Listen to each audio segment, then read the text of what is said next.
जय श्री कृष्णा, राधे राधे। आज हम ज्येष्ठ मास महात्म्य के 20वें अध्याय का श्रवण करेंगे, जिसमें हम निर्जला एकादशी के बारे में और जानकारी प्राप्त करेंगे। इसके पहले के 2 अध्यायों में भी हमने निर्जला एकादशी के विषय में जानकारी प्राप्त की थी। आज तीसरा भाग है। इसके अलावा ज्येष्ठ मास महात्म्य के 19 दिन की कथाएं मैंने अपने चैनल की प्लेलिस्ट में अपलोड की हुई हैं। वहां से आप इन सभी कथाओं का श्रवण कर सकते हैं।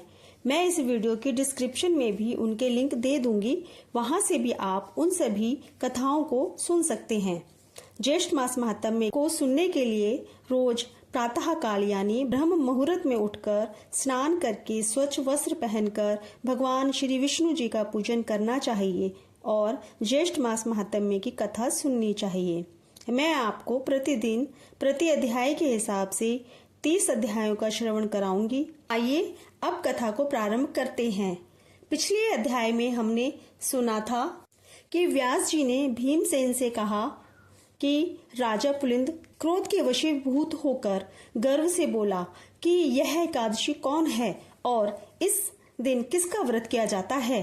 उसके बाद उसके सारे सैनिक लोगों के घरों में घुसकर अन्न धन व कोष को ले जाने लगे। तब समस्त पुरवासियों को उस दिन सूर्यास्त तक ना तो जल मिला, ना कंदमूल, ना ही फल खाने को प्राप्त हुए। इस तरह से सबका निर्जला एकादशी का व्रत हो गया। यह सब देखकर भगवान विष्णु ने विचित्र सेना बनाई, जिसने रात ही रात में पुलिंद की समस्त सेना को मार डाला और अंत में राजा पुलिंद भी वहां से भाग गया। भगवान विष्णु भी अपनी कृपा पात्र लोगों की सहायता करके व उनकी रक्षा करके अपने लोक को चले गए। अब प्रातः काल जब सभी नगरवासियों ने वहां पर शत्रु सेना को ना देखा तो उसे स्वप्न समझा और भगवत प्रिय कार्य करने लगे। अब आगे की कथा इस प्रकार से है। सब ऋषि स्कंद जी से बोले कि हे स्कंद जी, आपने समस्त मोह को नाश करने वाला तथा अत्यंत आश्चर्य को देने वाला ज्येष्ठ मास के महात्म्य का आख्यान कहा। वह योगियों का गम्य सनातन साक्षात परम ब्रह्म शत्रु के संहार के निमित्त एकादशी के प्रभाव से वहां पर आई, जो पर ब्रह्म वचन से भी नहीं कहा जा सकता।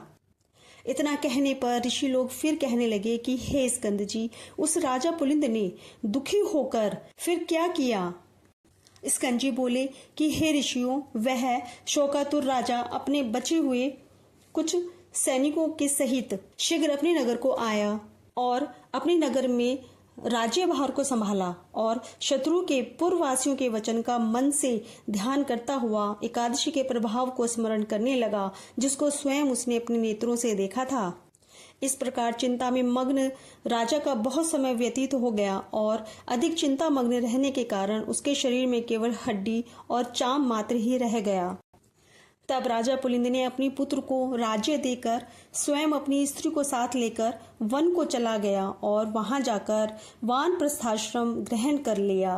वहां वन में राजा पुलिंद को एकादशी के संबंध में प्रश्न करते 12 दिन बीत गए।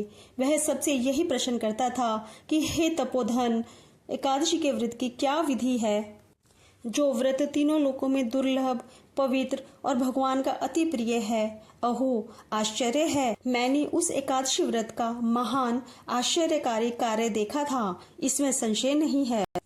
वहां के पूर्व जन्म के पुण्य कर्म के प्रभाव से वर्ण्य ऋषि के पवित्र आश्रम में दत्तात्रेय ऋषि आए और उन दत्तात्रेय के दर्शनों की लालसा से वहां समस्त ऋषिगण भी आए। कुछ लोगों ने पूजन, स्तुति तथा विविध प्रकार की अनेक सेवा की। राजा पुलिंद भी दत्तात्रेय जी का आगमन सुनकर वहां भयभीत के समान ऋषि के पास जाकर बैठ गए। प्रधान ऋषियों के चले जाने पर राजा पुलिंद दत्तात्रेय जी के पास गए और दंडवत कर दूसरे विंध्याचल पर्वत की तरह पृथ्वी पर गिर गए।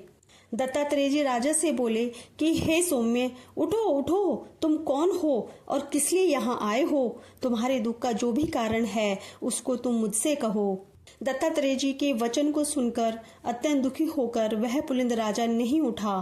तब उस राजा को दत्तात्रेय जी ने स्वयं अपने हाथों से उठाया। राजश्रेष्ठ पुलिंद ने उठकर दत्तात्रेय जी को अति सुंदर हृदय जानकर कहा कि हे जगती तल, मैं विख्यात राजा पुलिंद हूँ।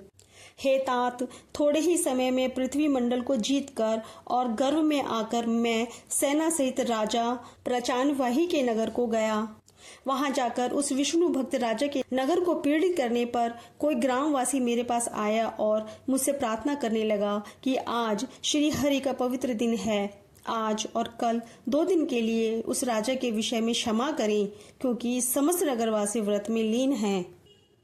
उस ग्रामवासी की वार्ता सुनकर मैंने गर्व में होकर क्रोध से उसके वचनों का अपमान किया। उसके वचन मेरी बुद्धि और मति को गर्व से न छुड़ा सके। इसके पश्चात सूर्यास्त हो जाने पर असंख्य विष्णु दूत अनेक रूपों में वहां आकर युद्ध करने लगे। उन विष्णु दूतों ने समुद्र के समान मेरी समस्त सेना को भक्षण कर लिया। अपने प्राण मात्र रह जाने पर हम लोग भागकर अपने नगर में आए। उसी समय से मैंने राज्य, पुत्र, धन का त्याग कर तामसी वृत्ति का आश्रय लिया। अब आज आपके चरण कमलों के दर्शन करके मैं कृतकृत्य हो गया हूँ। मैं धन्य हूँ तथा मेरे पूर्वज भी पुण्यशाली थे, जो आज देवताओं से भी पूजित आपके चरण कमलों का मुझे दर्शन हुआ। भगवान, एकादशी नाम वाला व्रत कैसा होता है और किस विधि से किया जाता है, उसे आप संक्षेप में मुझसे कहिए, क्योंकि मैं आपकी शरणागत हूँ, अन्यथा मैं शल्य के समान अपने प्राणों का त्याग कर दूंगा। राजा पुलिंद के इन वचनों को सुनकर सब वृतांतों को जानने वाले दत्तात्रेय जी उसी समय राजा पुलिंद को दोनों हाथों में आलिंगन कर और दयाद्र चित्र होकर मधुसूदन भगवान के एकादशी व्रत की विधान को कहने लगे। इस प्रकार से ज्येष्ठ मास महात्म्य के निर्जला एकादशी व्रत वर्णन का 20वां अध्याय संपूर्ण होता है। जय श्री कृष्णा। राधे राधे।